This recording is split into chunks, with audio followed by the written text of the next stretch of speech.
ជំរាបសួរបងប្អូនជនរួមជាទីគោរពថ្ងៃនេះគឺជាថ្ងៃប្រហ័ស1400ខែទុតិយស័កឆ្នាំមមែសប្បស័កពុទ្ធសករាជ2559ត្រូវនៅថ្ងៃទី13ខែសីហាគ្រិស្តសករាជ2015នៅពេលនេះនាងខ្ញុំរស់ស្មារយាសូមអញ្ជើញបងប្អូនជនរួមជាតិតាមដានទស្សនាព័ត៌មានសង្ខេបដែលមានជាបន្តបន្ទាប់ដូចតទៅគណៈបកសំរងស៊ីច្រានចោលការចោទប្រកាន់របស់នាយករដ្ឋមន្ត្រីមកលើសមាជិកព្រឹទ្ធសភារបស់ខ្លួនលោកអ្នកនាងជាទីមេត្រីគណៈបកសំរងស៊ីនារសៀលថ្ងៃប្រហ័សនេះបានចេញសេចក្តីថ្លែងការណ៍តាក់ទងទៅនឹងការលើកឡើងរបស់លោកនាយករដ្ឋមន្ត្រីហ៊ុនសែននាយករដ្ឋមន្ត្រីនៃព្រះរាជាណាចក្រកម្ពុជានាព្រឹកថ្ងៃទី13ខែសីហានេះដោយបញ្ជាឲ្យចាប់ខ្លួនលោកហុងសុខួរសមាជិកព្រឹទ្ធសភាមកពីគណៈបកសំរងស៊ីនិងជាអ្នកជំនាញកិច្ចការព្រំដែនរបស់គណៈបកសង្គ្រោះជាតិសេចក្តីថ្លែងការណ៍នេះបានរៀបរាប់ថាគណៈកម្មាធិការអចិន្ត្រៃយ៍គណៈបកសំរងស៊ីបានពិនិត្យនិងយល់ថាការប្រើឯកសារមិនផ្លូវការនិងការបកស្រាយរបស់លោកហុងសុខួរក្នុងឋានៈជាសមាជិកព្រឹទ្ធសភាមិនមែនជាអំពើក្បត់ជាតិដោយការចោទប្រកាន់របស់លោកនាយករដ្ឋមន្ត្រីទេប្រសិនបើការប្រើឯកសារនិងការបកស្រាយមិនត្រឹមត្រូវលោកហុងសុខួរអាចធ្វើការកែតម្រូវចំពោះសាធារណមតិឡើងវិញសេចក្តីថ្លែងការណ៍ដដែលនេះបានរៀបរាប់ថាផ្ទុយពីបរិយាកាសបើកឲ្យចូលរួមពិភាក្សាពីបញ្ហាបូរណភាពខ្សែបន្ទាត់ព្រំដែនរវាងកម្ពុជានិងវៀតណាមដែលកំពុងប្រព្រឹត្តទៅនេះគណៈកម្មាធិការអចិន្ត្រៃយ៍គណៈបកសំរងស៊ីច្រានចោលការចោទប្រកាន់ទោសចំពោះការសម្ដែងយោបល់របស់លោកហុងសុខួរជុំវិញការបញ្ជាឲ្យចាប់ខ្លួនលោកហុងសុខួរនេះមន្ត្រីជាន់ខ្ពស់គណៈបកសង្គ្រោះជាតិលោកអេងឆៃអៀងបានថ្លែងថាប្រសិនបើលិខិតដែលលោកហុងសុខួរបង្ហាញនោះคล้ายៗដោយនាយករដ្ឋមន្ត្រីចោទប្រកាន់មែនគឺมันមានទោសដល់ថ្នាក់ក្បត់ជាតិនោះទេបើសិនណាលោកហុងសុខួរនិយាយទៅថាអ្វីដែលគាត់យកឯកសារដែលគាត់យកមកប្រើប្រាស់នឹងវាជាឯកសារคล้ายៗមិនពិតអានឹងយើងសុំទោសទៅកែតម្រូវទៅមិនចាំបាច់ចាប់ចងទេប៉ុន្តែបើសិនជាឯកសារដែលលោកហុងសុខួរថាជាឯកសារពិតនឹងយើងត្រូវតែគិតគូរតាមនឹងទៀតចំណែកឯអ្នកវិភាគឯករាជ្យលោកអ៊ូវីរៈយល់ថាចំណាត់ការនេះធ្វើឡើងដើម្បីគម្រាមកុំឲ្យពលរដ្ឋឈឺឆ្អាលតាមដានបញ្ហាព្រំដែនហើយថាការចាប់ខ្លួននេះធ្វើឡើងខុសនីតិវិធីច្បាប់សង្គមស៊ីវិលចាត់ទុកសេចក្តីសម្រេចរបស់ក្រមប្រឹក្សាធម្មនុញ្ញលើច្បាប់អង្គការថារំលោភច្បាប់លោកអ្នកនាងជាទីមេត្រីងាកមកព័ត៌មានតាក់ទងទៅនឹងច្បាប់ដ៏ចម្រូងចម្រាសពីគេហទំព័រអាស៊ីសេរីបានចុះផ្សាយឲ្យដឹងជាថ្មីថាអង្គការមិនមែនរដ្ឋាភិបាលបង្ហាញការសោកស្ដាយនៅសេចក្តីសម្រេចរបស់ក្រមប្រឹក្សាធម្មនុញ្ញអំពីច្បាប់គ្រប់គ្រងអង្គការនិងសមាគមដែលចាត់ទុកថាជាសេចក្តីសម្រេចដែលបង្កឲ្យមានភាពចម្រូងចម្រាសបន្ថែមទៀតនៅពេលខាងមុខប្រតិកម្មរបស់អង្គការសង្គមស៊ីវិលនៅពេលនេះធ្វើឡើងបន្ទាប់ពីកិច្ចប្រជុំពេញអង្គនៃក្រមប្រឹក្សាធម្មនុញ្ញបានឯកភាពថាច្បាប់ស្តីពីអង្គការនិងសមាគមនេះមានភាពត្រឹមត្រូវនិងជាសេចក្តីសម្រេចស្ថាពរហើយមានអានុភាពអនុវត្តទៅលើអំណាចទាំងអស់ដែលមានចែងក្នុងរដ្ឋធម្មនុញ្ញក្រុមប្រឹក្សាធម្មនុញ្ញដែលជាស្ថាប័នកំពូលបានសម្រេចភ្លាមក្រោយពីបិទបញ្ចប់កិច្ចប្រជុំពេញអង្គរបស់ខ្លួនតែប៉ុន្មាននាទីប៉ុណ្ណោះដែលចាត់ទុកថាច្បាប់អង្គការនិងសមាគមដែលរដ្ឋសភាបានអនុម័តរួចហើយកាលពីថ្ងៃទី13កក្កដានោះគឺស្របទៅនឹងរដ្ឋធម្មនុញ្ញដែលពុំមានអ្វីត្រូវកែប្រែទៀតឡើយនិងបិទផ្លូវតវ៉ាបញ្ហានេះអង្គការមិនមែនរដ្ឋាភិបាលហើយការសម្រេចរបស់ក្រមប្រឹក្សាធម្មនុញ្ញនៅពេលនេះថាគឺជាការអនុវត្តផ្ទុយពីរដ្ឋធម្មនុញ្ញនិងបទដ្ឋានអន្តរជាតិគេហទំព័រអាស៊ីសេរីដដែលនេះបានបញ្ជាក់ឲ្យដឹងតាមរយៈលោកអំសំអាតមន្ត្រីជាន់ខ្ពស់អង្គការលីកាដូរីគុនការសម្រេចរបស់ក្រមប្រឹក្សាធម្មនុញ្ញទៅលើច្បាប់អង្គការនិងសមាគមនៅពេលនេះថាវាជាការរំលោភលើច្បាប់កម្ពុជារបស់ជាតិគឺរដ្ឋធម្មនុញ្ញ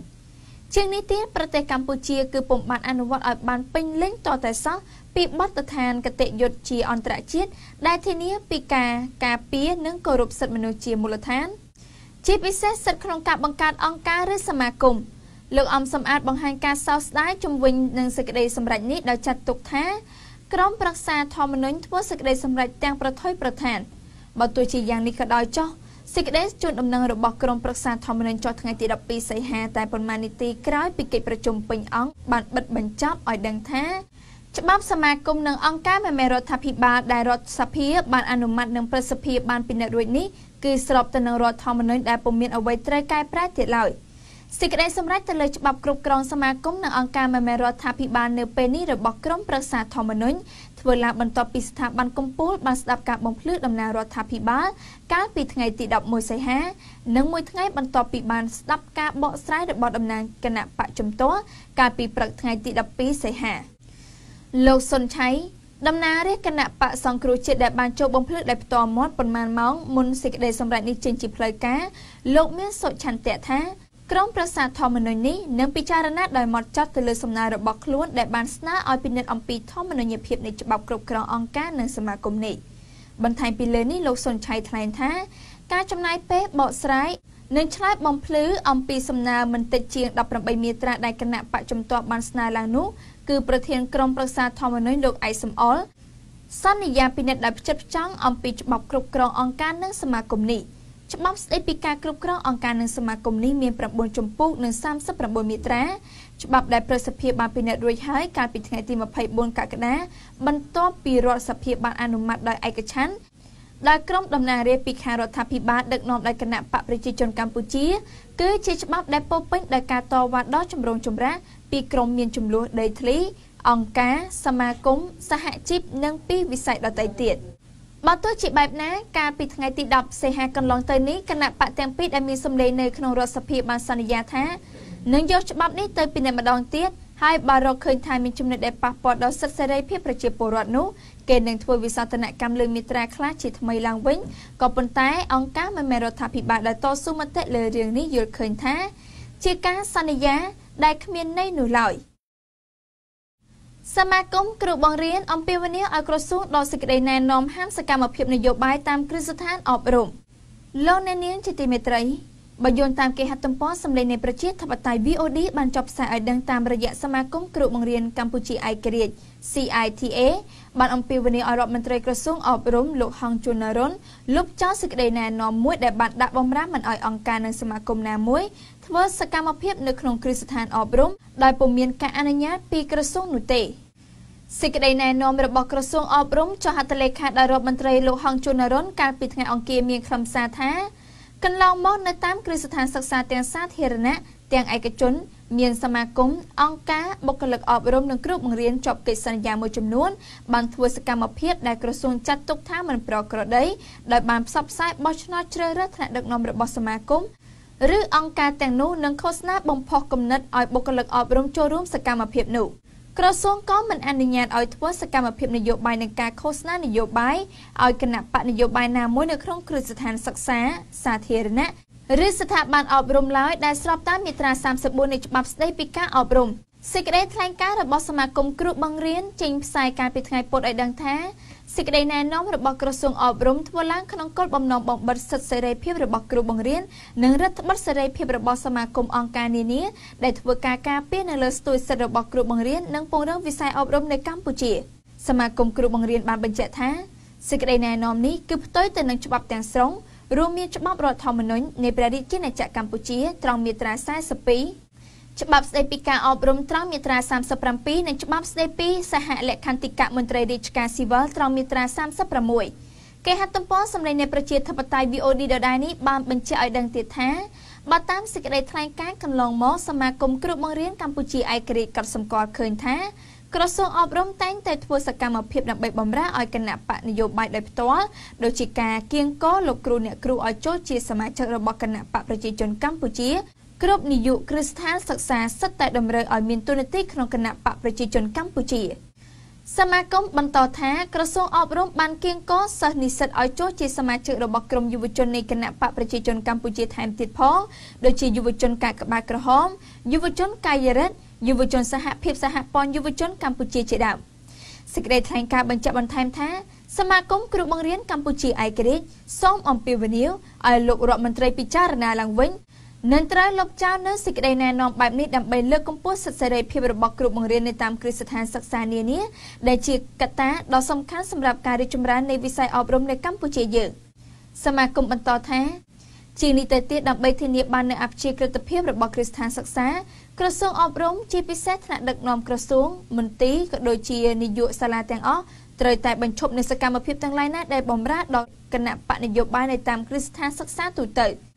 ប្រធានស្ដីទីសមាគមគ្រូបង្រៀនកម្ពុជាឯករាជ្យលោកស្រីអុកឆាយាវីមានប្រសាសន៍ថាកន្លងទៅរាល់ពេលចិត្តបោះឆ្នោតគណៈបកប្រជាជនកម្ពុជាតែងតែយកសាលារៀនដើម្បីផ្សព្វផ្សាយគោលនយោបាយខ្លួនបានក្រសួងឲ្យអាជ្ញាធរមូលដ្ឋានបញ្ឈប់ការចេញលិខិតស្នាមឲ្យជនបរទេសលោកអ្នកនាងជាទីមេត្រីក្រឡេកមកឯព័ត៌មានអន្តរប្រវេសន៍នៃគេហទំព័រភ្នំពេញប៉ុស្តិ៍វិញបានចុះផ្សាយដឹងថាអគ្គនាយកដ្ឋានអន្តរប្រវេសន៍នៃក្រសួងមហាផ្ទៃបានណែនាំទៅអាជ្ញាធរមូលដ្ឋានឲ្យបញ្ឈប់ជាបន្ទាន់និងដាច់ខាតចំពោះការចេញលិខិតស្នាមរដ្ឋបាលទទួលស្គាល់ជនបរទេសអន្តរប្រវេសន៍ខុសច្បាប់បន្ទាប់ពីការចុះធ្វើជំរឿនកន្លងមកបានរកឃើញថាមានជនបរទេសមួយចំនួនបានទទួលឯកសារមិនប្រក្រតីពីមន្ត្រីមូលដ្ឋានមួយចំនួនអ្នកនាំពាក្យអគ្គនាយកដ្ឋានអន្តរប្រវេសន៍លោកកឹមសារិនបានមានប្រសាសន៍ពីថ្ងៃម្សិលមិញថាខណៈដែលមន្ត្រីអគ្គនាយកដ្ឋានបាននឹងកំពុងចុះធ្វើជំរឿនជនអន្តរប្រវេសន៍នៅទូទាំងប្រទេសកម្ពុជាបានរកឃើញថាមានជនបរទេសមួយចំនួនបានកាន់ឯកសារមិនប្រក្រតីដែលចេញដោយមន្ត្រីខិលខូចមួយចំនួនករណីនេះអគ្គនាយកនៃអគ្គនាយកដ្ឋានអន្តរប្រវេសន៍បានណែនាំដល់មន្ត្រីមូលដ្ឋានក្រោមអាវ៉ាតឲ្យបញ្ឈប់ជាបន្ទាន់ចំពោះការចេញលិខិតស្នាមទទួលស្គាល់ជនបរទេសអន្តរប្រវេសន៍ខុសច្បាប់កាលពីខែកក្កដាកន្លងទៅអគ្គស្នងការដ្ឋាននគរបាលជាតិនៃក្រសួងមហាផ្ទៃលោកណេតសាវឿនបានសម្រេចបង្កើតផ្នែកអន្តរប្រវេសន៍សរុបចំនួន89ចំណុះឲ្យអធិការដ្ឋាននគរបាលក្រុងស្រុកខណ្ឌចំនួន197នៃស្នងការនគរបាលរាជធានីខេត្តដើម្បីសម្រួលដល់ការងារនិងការគ្រប់គ្រងជនអន្តរប្រវេសន៍តាមមូលដ្ឋានជាមួយនឹងការពង្រឹងច្បាប់ការពារជនបរទេសស្របច្បាប់និងផ្តន្ទាទោសជនបរទេសមិនស្របច្បាប់គេហទំព័រភ្នំពេញប៉ុស្តិ៍ដដែលនេះបានបង្ហាញឲ្យដឹងតាមរយៈប្រធានផ្នែកស៊ើបអង្កេតនៃសមាគមការពារសិទ្ធិមនុស្សអាត6លោកនីចរិយាយល់ថាការណែនាំនេះគ្រាន់តែជាផ្នែកមួយនៃការទប់ស្កាត់ជនអន្តរប្រវេសន៍រស់នៅកម្ពុជាដោយខុសច្បាប់ប៉ុណ្ណោះប៉ុន្តែអ្វីដែលសំខាន់គឺត្រូវពង្រឹងការគ្រប់គ្រងច្រកចេញចូលនិងរៀបចំប្រព័ន្ធទិន្នន័យគ្រប់គ្រងចំនួនជនអន្តរប្រវេសន៍ឲ្យបានច្បាស់លាស់លោកថាបើមិនអញ្ចឹងទេទោះបីជាយើងខាងក្នុងប្រទេសខិតខំពង្រឹងយ៉ាងណាធ្វើយ៉ាងណាក៏វាមិនអាចឈ្នះដែរបើយើងគ្រប់គ្រងការចេញចូលរបស់ជនអន្តរប្រវេសន៍មិនបានល្អនោះបើតាមការធ្វើជំរឿននៅក្នុងឆ្នាំ2014របស់ក្រសួងមហាផ្ទៃបានរកឃើញថាមានជនអន្តរប្រវេសន៍ដែលមិនបានបំពេញសំណុំបែបបទត្រឹមត្រូវមានចំនួន21សញ្ជាតិស្មើប្រមាណ160000នាក់នៅក្នុងនោះភាគច្រើនជាជនជាតិវៀតណាមហើយក្នុងរយៈពេល7ខែដើមឆ្នាំនេះក្រសួងបានរកឃើញជនអន្តរប្រវេសន៍ខុសច្បាប់ជាង1500នាក់ហើយក៏បានធ្វើការបណ្តេញចេញពីប្រទេសកម្ពុជាតាមគោលការណ៍សិទ្ធិមនុស្សនិងមនុស្សធម៌ផងដែរមជ្ឈដ្ឋានជាច្រើនបានធ្វើការរិះគន់ជាយូរមកហើយចំពោះការគ្រប់គ្រងជនអន្តរប្រវេសន៍របស់រដ្ឋាភិបាលថាមានភាពធូររលុងឧត្តមសេនីយ៍ចិនដែលមានបដិមាម៉ៅធ្វើពីមាសត្រូវបានកាត់ទោសព្យួរទោសប្រហារជីវិត2ឆ្នាំងាកមកឯព័ត៌មានអន្តរជាតិពីគេហទំព័រភ្នំពេញប៉ុស្តិ៍វិញបានចុះផ្សាយតាមរយៈប្រព័ន្ធផ្សព្វផ្សាយរដ្ឋបានឲ្យដឹងពីថ្ងៃច័ន្ទថាមន្ត្រីយោធាចិនជាន់ខ្ពស់មួយរូបត្រូវបានផ្ដល់ការកាត់ទោសព្យួរទោសសម្រាប់អំពើពុករលួយនៅក្នុងរឿងក្តីមួយដែលអតីតឧត្តមសេនីយ៍ផ្កាយមួយរូបនេះត្រូវបានបង្ហាញថាមានកម្មសិទ្ធិលំនៅឋានជាង10បដិមាធ្វើពីមាសជាច្រើននិងស្រាប្រណិតទីភ្នាក់ងារសារព័ត៌មានផ្លូវការស៊ីនហួរបានរាយការណ៍ថាលោកគូជុនសានក៏ត្រូវបានដកហូតថារន្តនស័ក្តិឧត្តមសេនីយ៍ឯករបស់លោកផងដែរប៉ុន្តែនៅមានឱកាសបន្តិចដែលលោកនឹងត្រូវប្រហារជីវិតព្រោះទណ្ឌកម្មព្យួរទោសគឺស្ទើរតែត្រូវបង្វែរទៅជាទោសប្រហារជីវិតបន្ទាប់ពីពេលព្យួរទោស2ឆ្នាំយោងសំអាងរបស់តុលាការយោធាមួយសិនហួរបាននិយាយថាលោកគូជុនសានត្រូវបានរកឃើញថាមានទោសពីបទពុករលួយដោយទទួលប្រាក់សំណូកការកេងបន្លំមូលនិធិរដ្ឋផ្ដោតសំណូកជាច្រើននិងការរំលោភអំណាចយោងតាមការសាកសួរនិងចម្លើយជាមួយនឹងមន្ត្រីតុលាការយោធាដែលមិនប្រាប់ឈ្មោះដែលត្រូវបានបង្ហោះលើគេហទំព័រនៃកាសែតផ្លូវការរបស់យោធា People Liberation Army Daily ឲ្យដឹងថាលោកគូត្រូវបានផ្ដោតទោសខ្ពស់ជាងមួយបន្ទាប់ពីការបង្ហាញពីទង្វើឧក្រិដ្ឋរបស់ប្រជាជនច្រើនទៀតគេហទំព័រភ្នំពេញប៉ុស្តិ៍ដដែលនេះបានបង្ហាញឲ្យដឹងទៀតថាលោកគូគឺជាជនក្រោមការឧបត្ថម្ភនៃលោកស៊ូកៃហ៊ូអតីតអនុប្រធានគណៈកម្មាធិការយោធាមជ្ឈិមដែលបានសារភាពចំពោះការស៊ីសំណូកពីឆ្នាំមុននិងត្រូវបណ្តេញចេញពីយោធាជាមួយនឹងថារន្តនស័ក្តិត្រូវបានដកហូត